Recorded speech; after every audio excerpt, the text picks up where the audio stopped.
Yes, one, yes, all, and today we dive back into paleontology a little bit with this guy. This is the new Transformers Kingdom Wave 2 Deluxe Fossilizer Ractonite. Whoa, that was a mouthful. But this guy, in his dino mode, his robot mode, and his other loadout modes, is going to be our focus this time around in the latest Gotbot True review.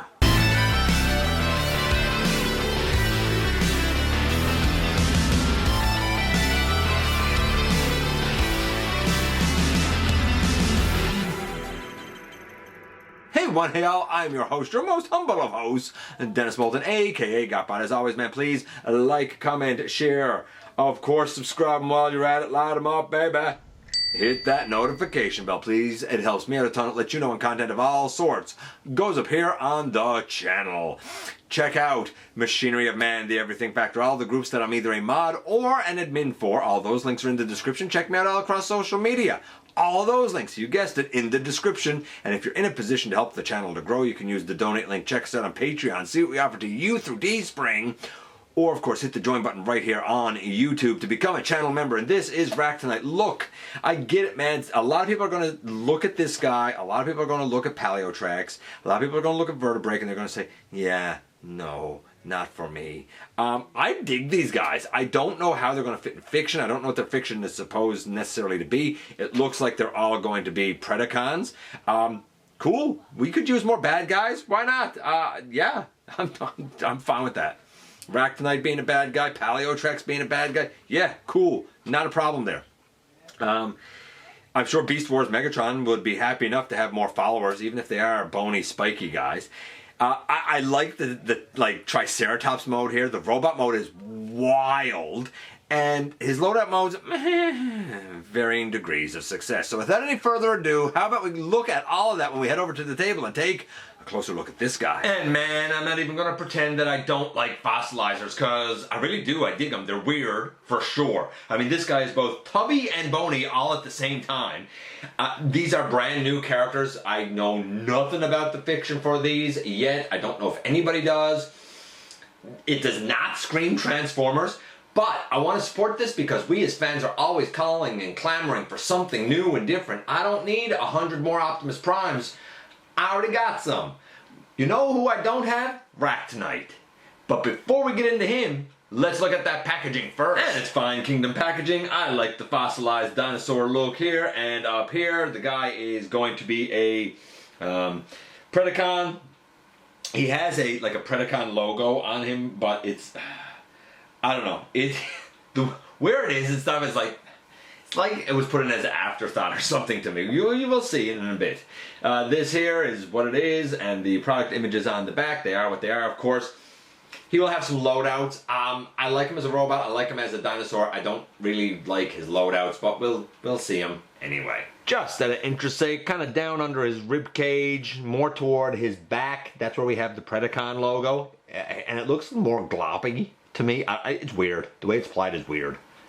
And we've got those typical Kingdom instructions, and what can I say? I like these. I think they're actually effective. Who knew? You mean to say we have a collector card that's not Optimus? This one is Megatron, and when we pull back the thingy here, I don't know, it looks like he has some chains going across his chest to like a circle on his shoulder.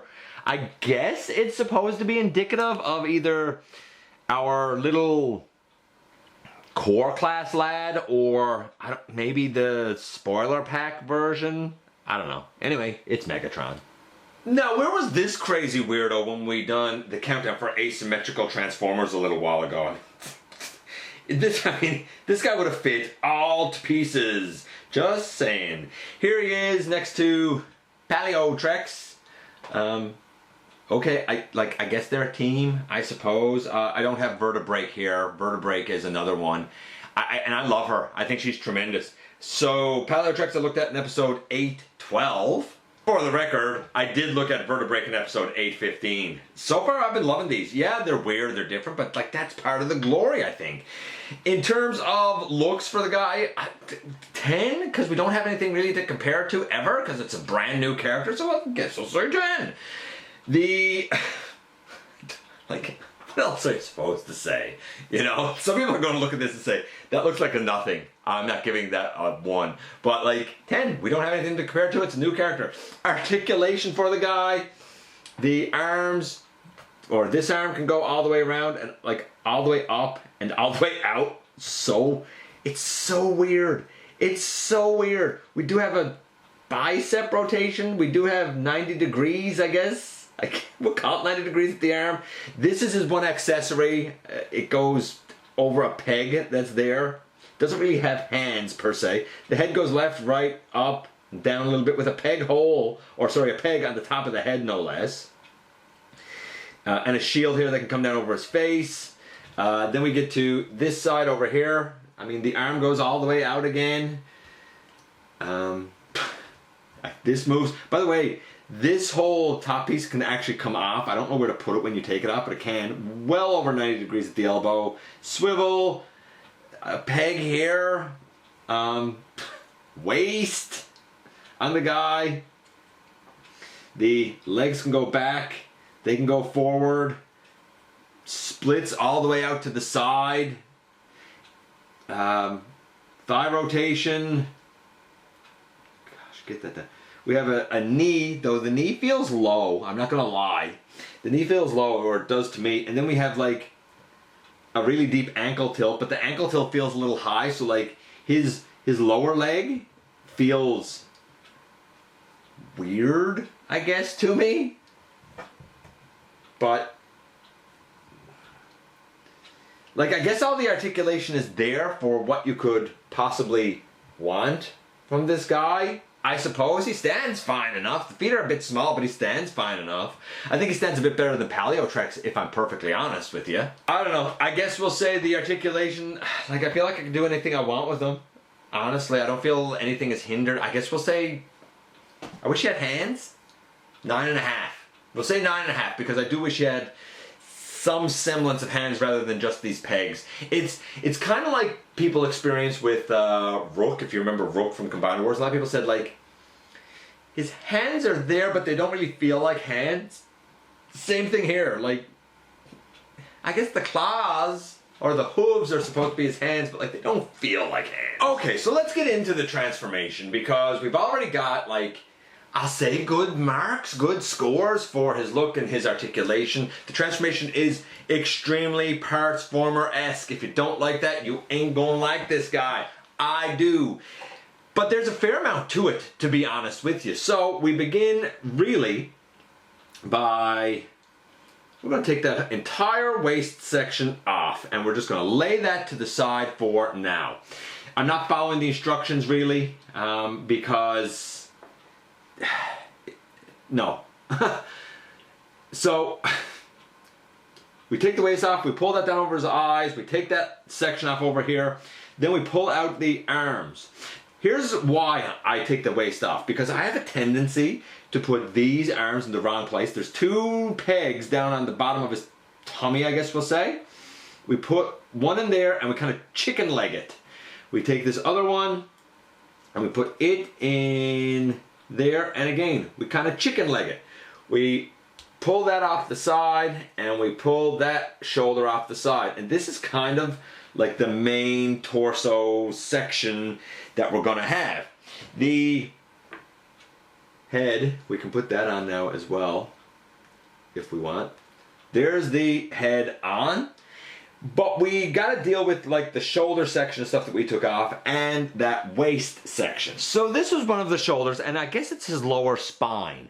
We're going to use this peg hole, or this peg, in a few moments. But when we unfurl the arm, we get another peg back here, and that's what this, like, I'll call it tail section, pegs on over. And up and underneath we have a peg hole. That goes over a peg right here that was lower tummy, pelvis, I suppose. So the legs kind of, when we do that, maybe it's this way. Yeah, the legs sort of slot up into position. Naturally, we will turn them around and turn them around, and I guess like adjust them a little bit.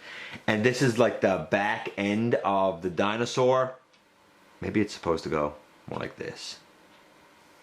Maybe it's supposed to go more like that. And we'll use this peg to attach the front to the back. And here's our fossilized Triceratops. The head still has a pretty free range of motion. Up, down, the jaw opens and closes, left, right. The legs can go forward and back on the like knee, I guess we'll call it. Can't really go out to the side, that's a slight shame. These legs can go out to the side and still retain all the movement and motion of the legs, and the tail, it can go up and down a bit. Not really any side to side, but you know what? It's functional enough for what it is. I like the guy. The transformation I think is interesting enough. I don't mind the Transformer aspect, so I'm going to give it about an 8. But if you don't like Transformers, then you're going to give it an absolute 0 and it's not going to be for you. I don't care about that. You might. Overall, I would say that the guy's about an 8.5, 9. I think it's really fun. I think it's really interesting. I think it's really different. Plus, he could do this. I mean, there's a big dinosaur axe thing. Now, the head, one leg, both arms, and the tail are left off of this axe thing. So, I guess you could use them however you like, but basically what we did is we took the torso, we attached the spine to it and collapsed it. You flipped out the center part of the torso where the head is. That piece flips out.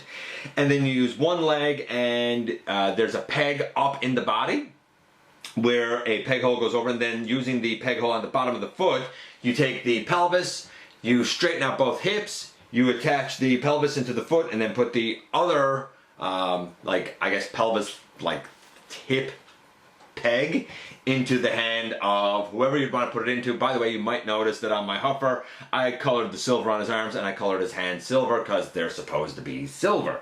This is really heavy. It's held up like this because if it's not, his arm isn't strong enough to keep it held up. Our second loadout here is kind of like a lance and a spiked hammer, I guess. Now, to be fair, a couple of things to note here.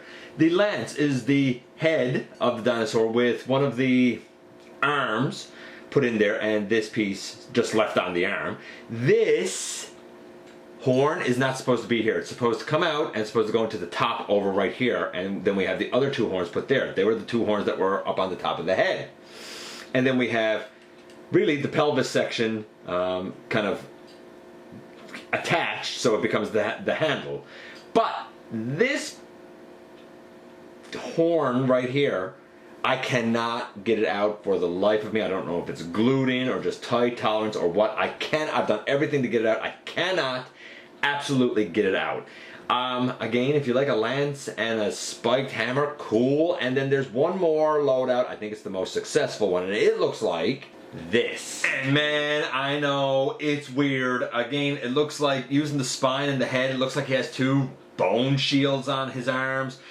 You're using the main torso flipped out with that tail piece and one of the hands, arms, that gives you another weird sword thing.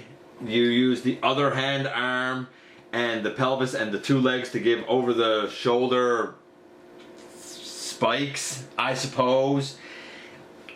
I like him as a robot. I like him as a dinosaur. I don't know if I like him as loadouts. At the end of the day, he looks good and functions well for what and who he is.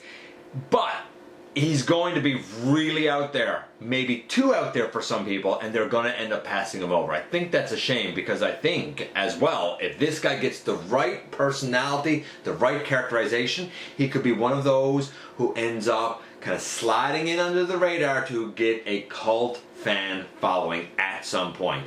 A lot of that's still up in the air. I like him for what he is, but he most assuredly is not going to be for everybody.